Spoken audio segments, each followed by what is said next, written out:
Le mois du Ramadan est synonyme pour beaucoup de personnes de changement. نقطة تغيير للحياة. C'est aussi le moyen de corriger nos actes d'adoration qu'on fait tout au long de l'année de manière machinale et mécanique. Permettez-moi, lors de ce petit rappel, de vous donner envie de changer un acte d'adoration qu'on fait particulièrement de manière machinale, qui est al-wudu. Permettez-moi de vous rappeler 7 caractéristiques de l'wudu, 7 bienfaits de l'wudu, qui vous donneront envie tout au long de l'année, et surtout pendant le mois de Ramadan, d'accourir vers le wudu pour chaque prière, et de ne plus faire 2-3 salettes avec le même wudu. Premier bienfait, première caractéristique de l'wudu. Grâce à l'wudu, en faisant les ablutions, on atteint l'amour d'Allah Azza wa Jal. On est aimé d'Allah Azza wa Jal. Et c'est le rêve de tout croyant sur terre. Allah le dit clairement dans Surat Al-Baqarah, Inna Allah yuhibbu at-tawwabin wa yuhibbu al-mutatahhirin. Allah aime ceux qui se repentent et il aime ceux qui se purifient. En faisant référence à l'wudu. Deuxième bienfait, al-wudu est une cause principale qui facilite l'accès au paradis. Le paradis, comme le dit le prophète sallallahu alayhi wa sallam, là où il y a ce que nul œil n'a vu, nul cœur humain n'a pu souhaiter et nulle oreille n'a pu entendre. Subhanallah. Le prophète sallallahu alayhi wa sallam nous dit, toutes les fois que l'un de vous fait ses ablutions avec le plus grand soin, man tawadda'a fa ahsana al-wudu, puis dit, ashhadu an la ilaha illallah wa anna muhammadan abdullahi wa rasuluh, aussitôt les 8 portes du paradis lui sont ouvertes et il y entre par celle qu'il veut. Subhanallah. Regardez l'histoire de Bilal, qui possédait une superbe et puissante voix et qui a eu l'honneur d'être le premier homme à appeler les croyants à la prière. Mu'adhin Rasoul alayhi salatu wassalam. Et bien, on raconte que le prophète sallallahu alayhi wa sallam l'interpella un jour en lui disant « Oh Bilal, par quoi m'as-tu précédé dans le Jannah? Ya Bilal bima sabaqtani ila al-Jannah. Je ne suis jamais rentré dans le Jannah sans avoir entendu le bruit de tes pas devant moi, notamment lors de l'Isra wal Mi'raj. Ma dakhaltu al-Jannah qattu illa sami'tu khashkashataka amami. » Regardez la réponse de Bilal. Il répondit, je n'ai jamais eu un hadat, c'est-à-dire je n'ai jamais perdu le wudu, sans le refaire systématiquement et prier 2 rak'at dans la foulée. Donc si vous aussi, vous voulez atteindre ce degré-là et faire partie des gens à qui l'accès au paradis est facilité, ben vous savez ce qu'il vous reste à faire. Faites vos ablutions dès que vous les perdez. Troisième caractéristique, grâce aux ablutions, on peut élever notre degré au paradis. Vous savez, les degrés du paradis sont très nombreux, une centaine, subhanallah. Et le prophète sallallahu alayhi wa sallam nous informe que la distance qui sépare 2 degrés est la distance que traverserait un cheval, un pur sang, pendant une course d'une centaine d'années. Pour vous imaginer, vous pouvez vous imaginer un petit peu les distances qui séparent le degré le plus faible du degré le plus élevé au paradis. Et bien, si vous voulez élever votre degré, voici la solution donnée par le prophète sallallahu alayhi wa sallam. Voulez-vous que je vous indique l'heure par laquelle Allah efface les péchés et élève les degrés? Les compagnons très intéressés répondirent, nous voulons bien au messager d'Allah. Il dit, sallallahu alayhi wa sallam, par faire ses ablutions malgré les désagréments, comme le froid ou autre. Ala adullukum ala ma yamhu Allahu bihi al-khataya wa yarfa'u bihi ad-darajat. Quatrième bienfait, subhanallah, c'est une caractéristique sublime dans le wudu. Les membres touchés par les ablutions seront, le jour du jugement dernier, des parures par lesquelles le prophète sallallahu alayhi wa sallam nous reconnaîtra. Auprès de l'hawd, qui est le bassin du prophète sallallahu alayhi wa sallam. Vous savez qu'après la traversée du pont, les musulmans atteindront al-hawd, le bassin, lieu dans lequel Allah a réservé une boisson pour les gens du paradis. Cette boisson est décrite dans un hadith du prophète sallallahu alayhi wa sallam comme étant plus blanche que le lait, plus sucrée que le miel, mais abyadu min al-laban, subhanallah, wa aladdu min al-asal, et plus parfumé que le musc, Les croyants boiront de cette boisson avant d'entrer au paradis. Celui qui en boit n'aura plus jamais soif après cela. Lorsque les gens boiront au paradis, ce sera uniquement par plaisir. Sa longueur est équivalente à une distance d'1 mois de marche, tout comme sa largeur. Les coupes disposées autour pour boire sont aussi nombreuses que les étoiles dans le ciel. La ilaha illallah. Ça ne vous donne pas envie de prendre une coupe et au contraire d'être abreuvé des mains du prophète sallallahu alayhi wa sallam, parce que c'est le prophète qui prend les coupes et qui nous abreuve. Eh bien, rien de plus simple. Regardez ce qu'il faut faire pour faire partie des privilégiés qui seront abreuvés par ce magnifique bassin.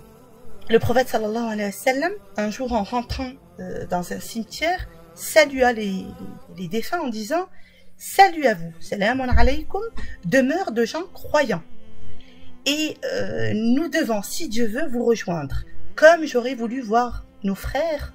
Assalamu alaykum dara qawmin mu'minin, wa inna insha'Allahu bikum lahiqun, wa dittu inni qad ra'aytu ikhwanana » Les gens autour de lui demandèrent « Mais nous sommes tes frères, ya Rasulullah » Il répondit « Non, vous êtes mes compagnons, ashabi.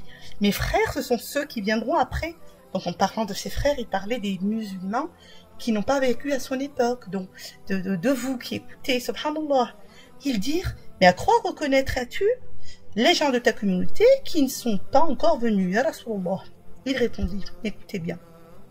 Que dites-vous d'un homme qui possède des chevaux marqués de blanc sur le front et sur les jambes au milieu d'autres chevaux complètement noirs?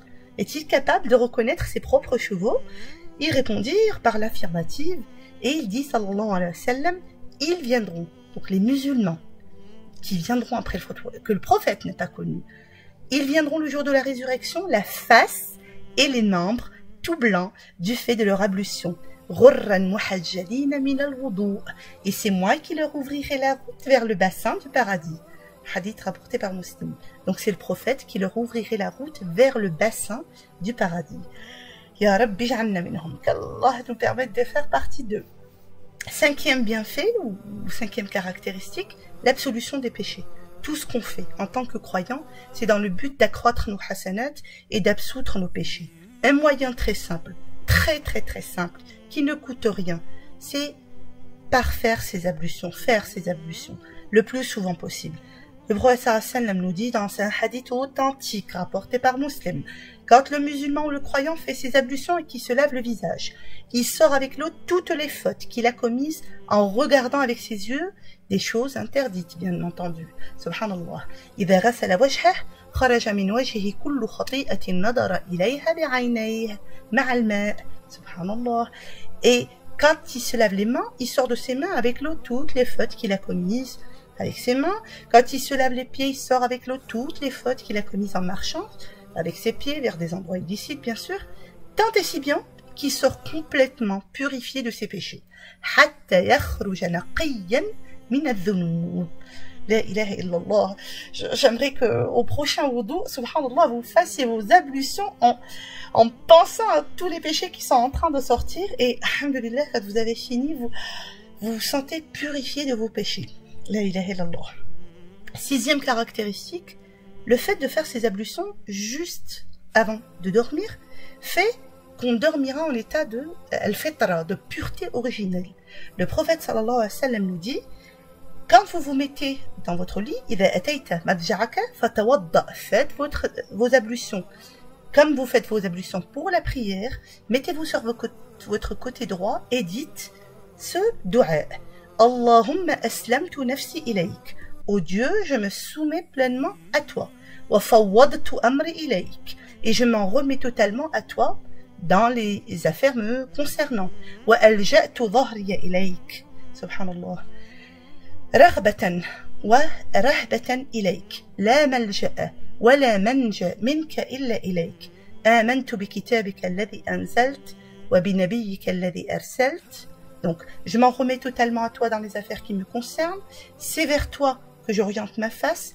Je m'appuie sur toi par l'espoir et la crainte que j'ai de toi, car on ne saurait trouver d'assistance ou de refuge contre toi qu'en toi-même. J'ai foi au livre que tu as révélé et au prophète que tu as envoyé. Donc, celui qui fait en sorte que ils dorment en état d'ablution et que ces dernières paroles, ça soit celle-là, le prophète sallallahu alayhi wa sallam nous dit que si on meurt ala al-fitra, on meurt en état de nature originelle, de pureté originelle, et donc on fera partie des gens du paradis. Donc essayez de dormir toujours en état d'ablution et de dire ce hadith, ce dua. Septième et dernier bienfait, et qui n'est pas des moindres, comme je le dis souvent, on se retourne toujours vers Allah Azza wa Jal quand on a un souci, pour l'implorer, quand on a un rêve qu'on veut réaliser, quand on a quelque chose au fond de nous, on est un petit peu stressé, on aimerait qu'Allah nous enlève ce stress, nous ramène un apaisement moral, voilà. Subhanallah, ad-du'a. Et on se dit toujours, à quel moment, on essaie de choisir les moments où les du'a sont exaucés. Eh bien, sachez qu'à chaque fois que vous vous réveillez la nuit, si vous avez dormi en état d'ablution, si au moment du réveil, vous faites un du'a, eh bien, il est exaucé.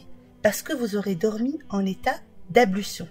Le prophète sallallahu alayhi wa sallam nous dit « Ma min muslim yabitu ala dhikrin tahiran fayata'arra min al-layl » Tout musulman qui passe la nuit, qui dort la nuit, après avoir ses adkar, et en état de propreté rituelle, c'est-à-dire ala wudu, chaque fois qu'il se réveille la nuit, at-ta'arri min al-layl, et qu'il implore Allah Azza wa Jal en lui demandant un bienfait d'ici-bas ou dans l'au-delà, Allah le lui accorde.